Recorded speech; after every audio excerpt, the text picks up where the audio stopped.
नमस्कार दोस्तों, एक बार फिर से आप सभी का स्वागत है हमारे यूट्यूब चैनल ITI टेक्निकल गुरुजी में। आज बात करेंगे सिंगल फेज एसी मोटरों के बारे में। तो AC single phase AC motor क्या होती हैं? इस प्रकार सिंगल फेज मोटर हमारी क्या होती है, पहले तो मोटर की बात करेंगे जो क्या करती है, विद्युत ऊर्जा से यांत्रिक ऊर्जा देती है हमें और सिंगल फेज की सप्लाई पर चलती है, यानी एसी सिंगल फेज पे चलेगी सप्लाई पे।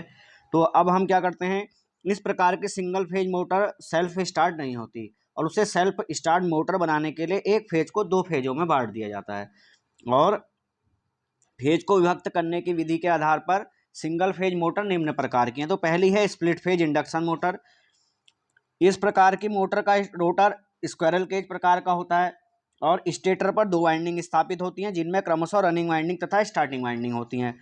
और रनिंग वाइंडिंग को मेन वाइंडिंग कहते हैं। ये दोनों वाइंडिंग एक दूसरे के 90 डिग्री पर होती हैं और हमारा जो रनिंग वाइंडिंग होती है ये मोटे तार से बनाई जाती हैं और अधिक गहराई पर स्थापित की जाती हैं जिसके कि इनका प्रतिरोध निम्न तथा इंडक्टेंस उच्च रहे।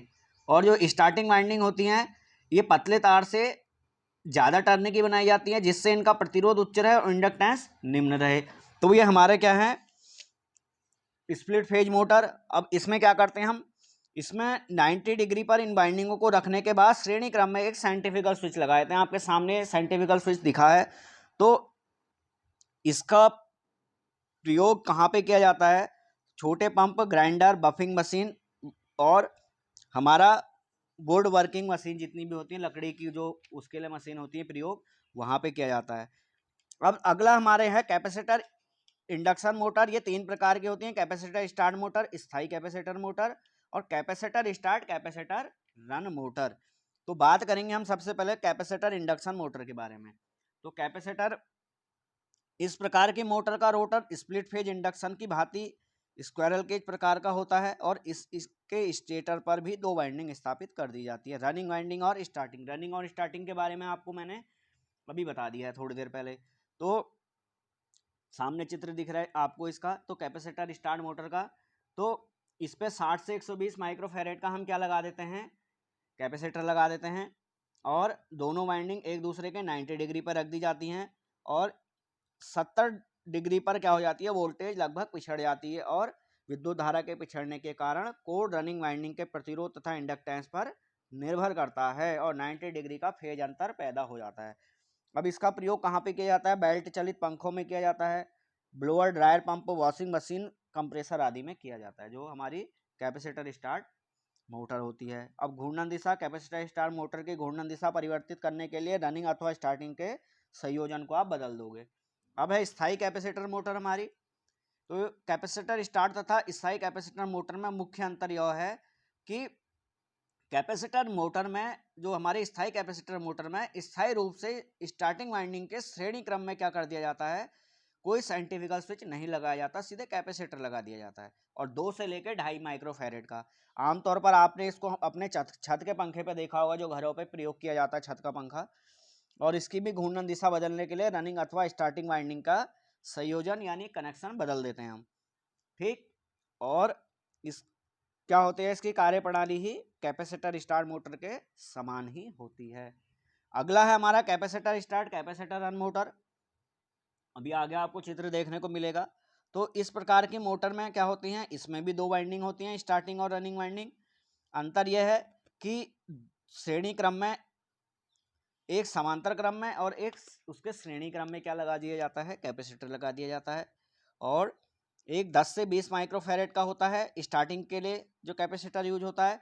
और जब मोटर द्वारा 75 डिग्री जो 75% हमारी स्पीड प्राप्त कर ली जाती है, अब आपके सामने चित्र आ गया है, तो साइंटिफिकल स्विच ऑफ हो जाता है और परिपथ से उसको कैपेसिटर को भी बाहर कर दिया जाता है। और दूसरा कैपेसिटर 2 से 2.5 माइक्रोफैरेड का मोटर के घूर्णन काल में स्टार्टिंग वाइंडिंग के श्रेणी क्रम में हमेशा रहता है। तो इसका प्रयोग कहाँ पे किया जाता है, तो इसका प्रयोग रेफ्रिजरेशन, एयर कंडीशनर, कंप्रेसर आदि की मोटरों में किया जाता है। और इस मोटर का प्रारंभिक टॉर्क रनिंग टॉर्क से 3 गुना अधिक होता है और स्टार्टिंग तथा रनिंग दोनों ही काल में पावर फैक्टर का मान इसमें हाई रहता है। तो यह मोटर 25% अधिक लोड पर पूर्ण दक्षता से भी कार्य कर सकती है। अब है साइडेड पोल मोटर। तो साइडेड पोल मोटर इस प्रकार की मोटर का रोटर स्क्वायरल केज प्रकार का होता है और स्टेटर का प्रत्येक पोल एक खांचे के द्वारा दो भागों में बांट दिया जाता है और इनमें एक बड़ा भाग होता है और दूसरा भाग छोटा होता है। बड़े भाग का 1/3 होता है और बड़े भाग को सैलिएंट पोल तथा छोटे भाग को शेडेड पोल कह देते हैं। और मुख्य वाइंडिंग क्या होती है, सैलिएंट पोल पर स्थापित की जाती है और शेडेड पोल पर मोटे तांबे के तार के शॉर्ट सर्किटेड वाइंडिंग होती है। तो ये कहाँ पर प्रयोग की जाती है, मेज के पंखा, हेयर ड्रायर, खिलौने, विद्युत घड़ी और 5% से 35% तक इसकी दक्षता और 3 वाट से 125 वाट तक इसको बनाया जाता है। अब है यूनिवर्सल मोटर। इसकी संरचना डीसी सीरीज मोटर के समान ही है और इसे एसी अथवा डीसी दोनों प्रकार से चलाया जा सकता है। तो फील्ड तथा आर्मेचर कोर सिलिकॉन स्टील की लेमिनेटेड पत्तियों से बनाई जाती हैं। इसकी आपको दिख रहे हो, सामने चित्र दिख रहा है। और आर्मेचर वाइंडिंग में लपेटों की संख्या बढ़ाई जाती है जिससे कि मोटर का टॉर्क तथा पावर फैक्टर सुधारा जा सके। तो ये हम कहाँ पर प्रयोग करते हैं, मिक्सर ग्राइंडर में, वैक्यूम क्लीनर में और ड्रिल मशीन में, सिलाई मशीन आदि में 200 से लेकर 600 वोल्ट तक की बनाई जाती हैं और 2200 एचपी की यूनिवर्सल मोटर हमारी बनाई जाती हैं और हमारी 50 हर्ट्ज फ्रीक्वेंसी पर की भी काम करती हैं और डीसी पे जो कि फ्रीक्वेंसी नहीं होती तो वहाँ पर भी काम करती हैं।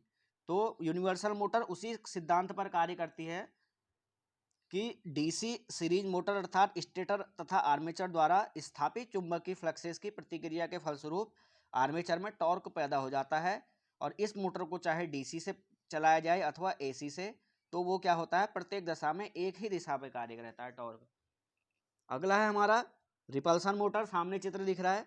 तो हम जानते हैं कि समान चुंबकीय ध्रुवों में प्रतिकर्षण विद्यमान होता है, तो इसी सिद्धांत के आधार पर इस मोटर को बनाया गया है।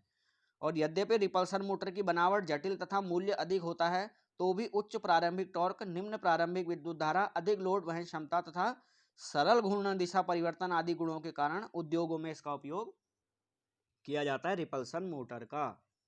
और इसकी जो किस्में हैं, सामान्य रिपल्सन मोटर है, कंपेंसेटेड रिपल्सन मोटर भी है, repulsion start induction run motor भी है और रिपल्सन इंडक्शन मोटर भी है हमारी। तो रिपल्सन मोटर। और अगला है single phase slipping induction motor. इस प्रकार की मोटर के स्टेटर पर केवल एक वाइंडिंग स्थापित की जाती है जो रनिंग वाइंडिंग है और इस वाइंडिंग के एक सिरे पर एक प्रतिरोध तथा दूसरे सिरे पर एक इंडक्टिव कॉइल संयोजित की जाती है और जिससे कि फेज अंतर पैदा हो जाता है और घूमने वाला चुंबकीय क्षेत्र स्थापित हो जाता है। और 3 फेज वाइंडिंग की तरह ही इसमें भी स्लिप रिंग लगा दी जाती है। यहाँ पे एक ही स्लिप रिंग लगेगी क्योंकि सिंगल फेज की हमारी, तो ये सिंगल फेज हमारी स्लिप रिंग मोटरें हो गई। तो इस प्रकार हमारी ये सिंगल फेज मोटरें हैं हमारी एसी की। अब ये स्लिप रिंग का प्रयोग कहाँ पे किया जाता है, ग्राइंडर में, लेथ मशीन में, रेफ्रिजरेटर आदि में किया जाता है। और इस प्रकार की मोटर की घूर्णन दिशा परिवर्तन करने का कोई व्यवस्था नहीं है। तो घूर्णन गति के आधार पर एसी मोटरों का वर्गीकरण किस प्रकार से कर सकते हैं हम, तो इस आधार पर एसी मोटरों को निम्न 3 भागों में बांट सकते हैं हम। एक तो स्थिर गति की मोटर, एक परिवर्तनीय यानी वेरिएबल स्पीड की मोटर हो गई, एक समायोजनी गति की मोटर हो गई यानी एडजस्टेबल स्पीड की मोटर। तो स्थिर गति मोटर के बारे में जान लेते हैं। जिस मोटर की घूर्णन गति नियत रहती है उसे सरलता से परिवर्तित नहीं किया जा सकता, वह स्थिर गति मोटर कहलाती है। जैसे सिंक्रोनस मोटर और सैडेड पोल मोटर, उसको हम बदल नहीं सकते उसकी गति को। अब है वेरिएबल स्पीड मोटर, जिस मोटर की घूर्णन गति को एक निश्चित गति सीमा में परिवर्तित किया जा सकता है वह परिवर्तनीय गति मोटर कहलाती है। जैसे universal motor, repulsion start motor, single phase slip ring motor जो होती है हमारी। अगला है समायोजनी गति एडजस्टेबल स्पीड मोटर, जिस मोटर की घूर्णन गति को एक निश्चित गति सीमा में थोड़ा बहुत हम एडजस्ट कर सकते हैं यानी समायोजनी कर सकते हैं या समायोजित कर सकते हैं।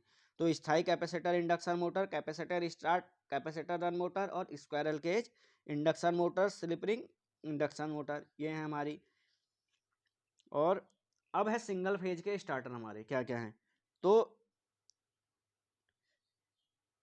डियोल स्टार्टर प्रयोग कर सकते हैं हम सिंगल फेज में, जिसमें एक संयोजक होता है कॉन्टैक्टर, थर्मल ओवरलोड रिले होता है 3 फेज में आपको बताया गया है, शॉर्ट सर्किटेड रिले होती है, ऑन तथा ऑफ पुश बटन होता है। तो ये सिंगल फेज का स्टार्टर हमारा हो गया।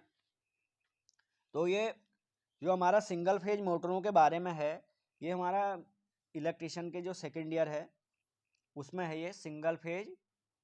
जो हमारी एसी सिंगल फेज की जो हमारी इंडक्शन मोटरें हैं, सिंगल फेज मोटरें जितनी भी हैं हमारी,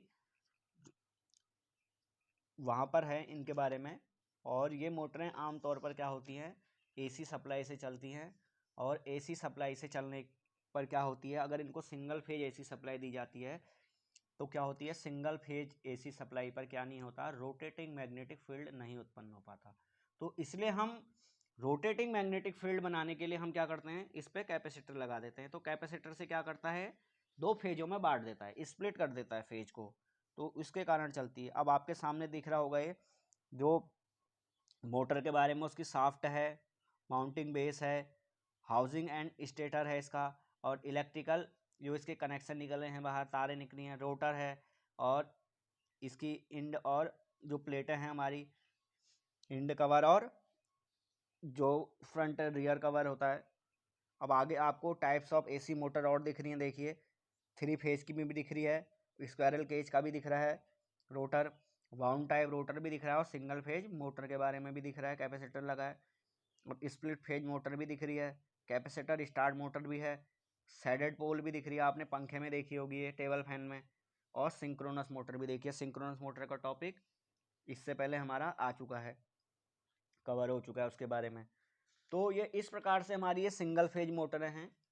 तो हम इनका बहुत जगह, क्योंकि आमतौर पर घरों पे हमारे एसी सप्लाई ही आती है, तो एसी सप्लाई आने के कारण हम ज़्यादातर एसी की ही मोटरों का प्रयोग करते हैं। तो इसलिए यहाँ पे सिंगल फेज मोटर एसी मोटरों का ही प्रयोग करते हैं।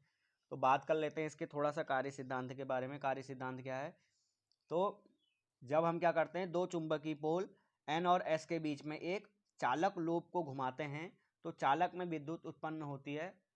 और यानी कि दो पोलों के बीच में हमने रख के इसको घुमा दिया रोटर को, तो घूमेगा।